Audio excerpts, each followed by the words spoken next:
Hola, ¿qué tal? Bienvenidas, bienvenidos a la cuarta emisión de CEPAP Pregunta, el podcast del Seminario Permanente de Política y Administración Pública. Antes de comenzar, les extendemos una disculpa por atrasar la emisión de este episodio. Gracias por esperarnos. En esta ocasión tenemos el honor de conversar sobre racismo en México con la doctora Alice Crosser, doctora en Estudios de Desarrollo por la Universidad de Cambridge. Actualmente realiza una estancia postdoctoral en el Seminario de Desigualdad Socioeconómica, sedes del Colegio de México, y es investigadora del Proyecto de Discriminación Étnico-Racial en México, PRODER, del Colegio de México. Doctora, muchas gracias por acompañarnos. Hola, muchas gracias por invitarme a su podcast. Una aclaración, ahorita soy con profesora visitante, del Centro de Estudios Económicos, pero sí ahí en el CONEX. Ok, muchas gracias y el placer es nuestro por aceptar nuestra invitación. Las desigualdades y el racismo en México son dos de los más grandes problemas que afrontamos. Recientemente ha adquirido importancia el diálogo en torno al racismo como un mecanismo de generación de desigualdades. Sin embargo, en diversos países de Latinoamérica, como en México, la mayoría de las personas se reconocen como mestizas. Por eso hay quienes con esta idea incluso niegan que existe racismo y sobre todo que esté generando desigualdades. En este sentido, se vuelve importante preguntar, ¿qué implicaciones tiene que la mayoría de las personas se consideren mestizas? Eso es una pregunta importante y muy grande y hay muchos factores que considerar ahí.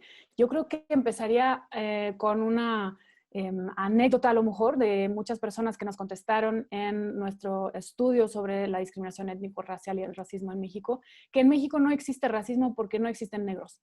Y para empezar, eso es falso, o sea, existen personas afrodescendentes en México desde hace mucho tiempo y son comunidades a veces más grandes, a veces más chiquitas, a veces muy poco visibilizadas, pero sí existen. Y además, el racismo no necesariamente se limita a una cuestión de que tienen que existir personas blancas y personas negras, como es el caso en, por ejemplo, Estados Unidos o en otros países, ¿no?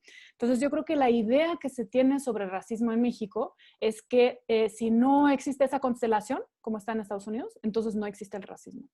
Sin embargo, el racismo puede ser mucho más sutil, puede ser, como en el caso de México, ejercido a través de una escala o una, sí, podríamos llamarlo una escala cromática, ¿no? Que existen muchos tonos distintos de piel en México y puede existir racismo en un sistema así. La idea del mestizaje fue un proyecto político que empezó más o menos a principios del siglo pasado con una intención de declarar que todos los mexicanos son iguales, pues, ¿no? Que no hay diferencia de razas y por lo tanto no puede haber racismo. Ese proyecto político, claramente, tuvo un fin específico, no necesariamente regresivo en su origen, pero que se volvió un proyecto regresivo en el sentido de que no todos son iguales, porque hay una aspiración al blanqueamiento. O sea, en vez de decir, somos una mezcla de iguales partes de personas indígenas, personas afrodescendentes y personas blancas que vinieron de Europa, se decía que vamos a parecernos más a esas personas blancas que llegaron de Europa en vez de que sea egalitaria esa mezcla, ¿no? Entonces, por lo tanto, no es igual si uno es una mezcla un poquito más indígena o un poquito más blanca o simplemente ignorar el hecho histórico de que no hubo una mezcla tan generalizada como este proyecto quiere hacernos pensar, ¿no? Entonces, desde ahí sabemos que el proyecto del mestizaje, esa idea de que todos son mestizos, tiene una influencia en cómo vemos los diferentes grupos o las personas con diferentes apariencias físicas, con rasgos físicos racializados, es decir, con diferente tono de piel, por ejemplo, diferente estatura, etc.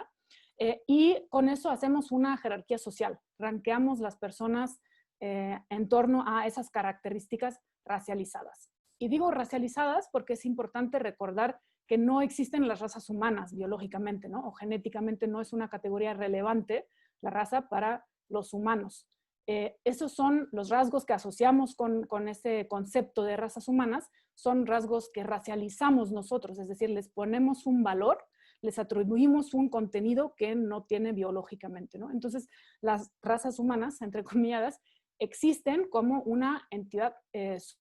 O sea, existen porque tienen una influencia en la vida social, aun si no son biológicamente correctas o existentes. Entonces, la influencia que ejercen esas categorías sociales precisamente es una jerarquización social, lo cual implica una desigualdad. Y ahí es donde se juntan esos esos dos conceptos, ¿no? Que se crea una desigualdad porque no todos son vistos como de igual valor, ¿no? O de igual posición. Es muy importante esto último que menciona, porque entonces estamos hablando de una relación entre el tono del piel y las desigualdades. ¿Cómo se da esta relación? ¿Cómo influye una en otra? ¿Y en qué aspectos o ámbitos se están manifestando? ¿Dónde lo podemos encontrar visible? Podemos encontrar visible esa relación en todos los ámbitos de la vida cotidiana en el país y en muchos ámbitos públicos, privados, sociales, académicos, pues, profesionales, etc. Básicamente en todos esos ámbitos existe una relación entre esos dos conceptos. Y la relación es tal que se ejerce discriminación hacia algunos grupos y generalmente es hacia personas con tonos de piel más oscuro. Además de eso, existe un bagaje, digamos, histórico de una discriminación que se ha ejercido a través de los últimos siglos, pues, que también aumenta o que también influye en que las personas de tonos de piel más oscuros hoy día en México generalmente tienen tienen posiciones inferiores en términos socioeconómicos. Es decir, cuando vemos a una persona de tono de piel oscuro y decimos, es una persona pobre, en parte eso es un prejuicio que tenemos hoy día y en parte es una observación empírica que viene por el hecho de la discriminación histórica. Eso significa que no solo vemos discriminación hoy día en actos, en prácticas de discriminación directas, sino también ya tenemos una asociación, un estereotipo, digamos, de cómo son diferentes grupos étnicos o étnico-raciales que estamos observando por esa consecuencia histórica de siglos de discriminación, ¿no? Y entonces uno de los mecanismos a través de las cuales se perpetúa esa discriminación hoy día es a través de prácticas de discriminación concretas, ¿no? Y eso puede ser que llamemos nombres a ciertos grupos o que asociamos ciertas características positivas o negativas con cierta apariencia física o con cierto perfil étnico-racial que creamos, ¿no? Como entidad social. Es importante eso que menciona porque recientemente también ha surgido este concepto del racismo inverso, ¿no? Como si el racismo fuera un sistema horizontal, cuando en realidad, según entiendo, es un sistema vertical, ¿no? Donde hay personas donde por estar arriba no sufren racismo, pueden sufrir actos de discriminación, pero no de racismo. ¿Cómo desmentimos este racismo inverso? O si existe, ¿cuál es la explicación real de este concepto tan polémico? Sí, es un concepto polémico y es un concepto falso. Y así como tú ya dices, no existe el racismo a la inversa. Y la razón por la que no puede existir es porque el racismo es una cuestión sistémica, es un sistema de poder, un sistema de opresión de algunos grupos o desde algunos grupos hacia otros grupos.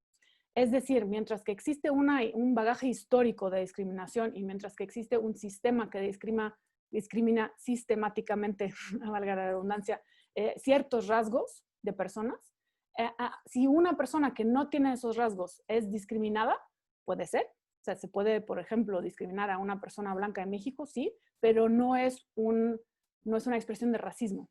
Es una cuestión individual, digamos, ¿sí? O sea, si alguien insulta a una persona blanca en México, puede insultarla, sí, puede sentirse insultada, sí, pero no es una cuestión de racismo, porque el racismo se relaciona con cuestiones de poder, ¿sí? Entonces, un grupo históricamente opresionado o que se encuentra en una posición social inferior es un grupo que experimenta racismo, mientras que una persona que históricamente ha estado en la cúspide de esa, si queremos verlo como una pirámide, en la parte de arriba de la pirámide, no va a ser discriminar de forma racista.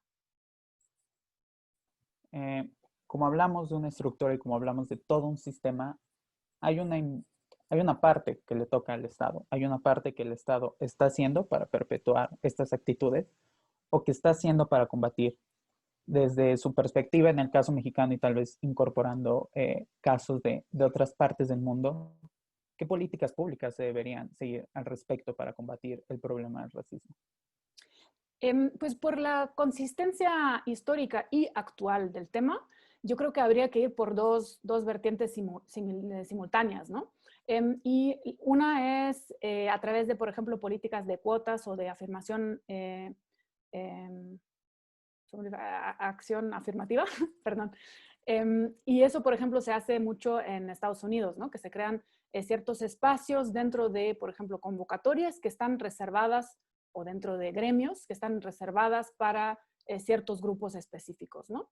Esas políticas tienen desafíos en su diseño, por ejemplo, qué tan oscuro exactamente tiene que ser tu tono de piel para que sí apliques o no, ¿no? Esas son cuestiones prácticas, digamos, de diseño de políticas que pues ahí ya tendría que entrar una persona experta en diseño de políticas para discutir eso, ¿no? Pero en un principio son eficaces para aumentar la presencia de grupos históricamente discriminados, tanto minorías como no minorías, como en el caso de las mujeres, por ejemplo, también aplica. Y eso es una política muy relevante, muy discutida, y en México no se aplica mucho, pero en otros países sí. Eso es en contra de una discriminación actual, ¿no? Es para precisamente aumentar su presencia, la presencia de esos grupos en gremios importantes donde se pueden tomar decisiones acerca, por ejemplo, del futuro de estos grupos y la relación social en total, ¿no? Entonces es importante que haya una representatividad de diferentes sectores en el momento de la toma de decisiones, ya sea en el sector público o privado, etcétera. Y hemos visto que si no se implementan esas cuotas como obligación, es decir, como una política, rara vez se hace a manera voluntaria, ¿no? O sea, ninguna empresa nunca ha dicho que me encanta la idea, voy a meter un montón de grupos desfavorecidos nomás porque siento que es lo adecuado de hacer, ¿no? Ok, eso es una cosa que se puede hacer en la actualidad. Y otra cosa es contrarrestar precisamente ese bagaje histórico del que hablamos hace un rato, ¿no? Y ahí yo creo que una de las políticas más eficaces a lo mejor, que a lo mejor no se asocia directamente con discriminación étnico-racial, pero es profundamente relevante para ese tema, es la redistribución de la riqueza. Y eso es porque como históricamente las personas de tono de piel más oscuro están en una posición desfavorecida socioeconómicamente, tienen muchísimo menos riqueza que las personas blancas en México. Y eso estoy hablando de factores de 4 o 5 veces, ¿no? No sabemos exactamente cuál es el número porque no tenemos buenos datos acerca de eso, pero sabemos, por ejemplo, en el caso de Estados Unidos, es un factor de 10 a lo mejor la diferencia entre grupos étnicos raciales, y puede ser parecido en México también. Sabemos que hay una parte de la población más importante, más grande de personas blancas en la parte más rica de la distribución y una proporción más grande de personas con tono de piel más oscuro en la parte baja de la distribución económica. Eso lo sabemos y tenemos datos para eso. Entonces, si no cambiamos la estructura de la riqueza, probablemente vamos a perpetuar a través de las próximas generaciones la misma situación. Entonces, haría falta una redistribución de la riqueza, haría falta una cuestión, por ejemplo, como un impuesto a la riqueza en general o a la herencia en particular, para que precisamente no se perpetúen esos patrones en el futuro, ¿no? Y entonces, si podemos asegurar un punto de partida más parejo para todas las personas, ahí también vamos a deshacernos de una parte del bagaje histórico, pues de una posición desfavorecida para ciertos grupos. A nivel social, ¿qué impacto tienen estas ideas estas dos muy interesantes y muy importantes ideas que ahora nos comparte? Porque de pronto escuchamos cuando se habla de redistribuir la riqueza, de generar cuotas, que algunas personas ponen por delante su experiencia personal y dicen, no, es que yo a pesar de mi color de piel, llegué hasta donde estoy porque me esforcé muchísimo, le eché muchas ganas, ¿no? Esto que comúnmente escuchamos. ¿Cuál es la percepción de las personas en realidad? ¿O qué ha fallado que las personas en verdad creen que están ahí solo por su esfuerzo? Que no hay toda una serie de factores estructurales que afectan ese esfuerzo. Esas son varias preguntas también muy importantes. Uno tiene que ver con el mito ese de la meritocracia famosa, ¿no? De que las personas tienden a atribuir sus logros a sus propias acciones y generalmente cuando les va mal es culpa del contexto, ¿no? Eso es una cuestión yo creo que ya intrínsecamente humana a lo mejor. Pero tiene que ver el discurso precisamente que se tiene acerca de eso, ¿no? De que si tú nomás le echas ganas, pues vas a poder llegar a donde tú quieras llegar, ¿no? Y generalmente eso es una posición más alta. Creo que el simple hecho de que esos discursos, cuando hay individuos que sí hayan logrado eso, que resalten tanto, ya es una indicación de que no es normal. O sea, si fuera normal que todo el mundo pudiera llegar a esa posición, pues ya no habría que reenfatizar esos casos particulares, ¿no? Eso ya es un primer indicador. El otro indicador es cuando vemos estudios más grandes, es decir, cuando tenemos una muestra más allá de una persona que dice que si llegó ahí a eso, ya puede ser por sus propios méritos o no, eso es otra, otra discusión, pero si vemos la población en general, vamos a ver que son muy, muy pocos esos casos. Son tan pocos que, como sabemos, de 100 personas que nacen en la pobreza hoy día en México, solamente 2 van a llegar al quintil más alto de la población. Ahí no estoy hablando del 1% ni de los súper ricos, no, de la quinta parte más alta de la distribución, ¿no? Y lo mismo cuando vemos de las personas que nacen en esa quinta parte más alta, solo menos de 2% va a llegar a la quinta parte más baja, ¿no? Entonces hay muy poca movilidad social en general y eso es independientemente de cualquier característica personal de la persona. Si a eso añadimos que de esos 100 que nacen en la pobreza, lo más probable es que mucho más de ellos van a ser de tono de piel más oscuro, mientras que de los 100 que nacen en la riqueza, muchos más van a tener tono de piel más claro, sabemos que se perpetúa esa situación y entonces también se perpetúa la diferente posición de grupos étnico-raciales distintos. Pues sí, sin duda, es un gran tema con muchísimas aristas que debemos seguir discutiendo, debatiendo e investigando. Para finalizar, en CEPAT Pregunta tratamos de generar reflexión y diálogo con nuestra audiencia. Para hacerlo, planteamos una última pregunta que se responde justamente con una pregunta. En este sentido, ¿qué pregunta hace falta plantearnos para combatir el racismo en México? Gran pregunta. Yo creo que mi pregunta sería que todos nos hagamos todos los días la pregunta, ¿cuál es mi privilegio, ¿no? O cuál es mi posición. Si yo no veo que hay una discriminación, lo más probable es porque yo estoy en la posición de privilegio, así de fácil. Entonces, si yo no veo que hay un problema con la distribución como es actualmente, probablemente me tendría que preguntar cuál es mi posición de privilegio, ¿no? Y en consecuencia o extensión de eso, ¿por qué no hablamos del racismo, ¿no? O ¿por qué no hablamos más del racismo? Hablemos más del racismo, pues, para quitarnos de ese uno de los problemas de la desigualdad. Pues muchísimas gracias por sus respuestas, en verdad. Ha sido una conversación muy interesante, muy enriquecedora. A nombre de todo el equipo de CEPAT Pregunta, le agradecemos. ¿Dónde la podemos seguir? Redes sociales. Sé que también usted tiene un podcast sobre desigualdades, entonces, si gusta compartirnos al respecto. Ay, sí, muchísimas gracias. Gracias. Voy a hacer el anuncio de que tengo un canal de desigualdades en Futures Frame TV. Y ahí, pues con mi nombre, Alice Crosser, me encuentran en Twitter también, en las redes. Y el canal de desigualdades de Futures Frame TV está en la plataforma de Tracy's Dreams y también lo encuentran en YouTube. Les comparto el link para que lo puedan ver si les interesa sobre desigualdades. Les agradezco muchísimo el espacio y felicidades. Es importante hablar de este tema. Me da mucho gusto que lo estén sacando. No, muchas gracias a ustedes, a usted y a ustedes por escucharnos. Nos escuchamos la próxima vez. No olviden seguirnos en @CEPAP_Colmex en Twitter e Instagram y también en Facebook. Muchas gracias, doctora. Hasta la próxima. Gracias a ustedes. Hasta luego.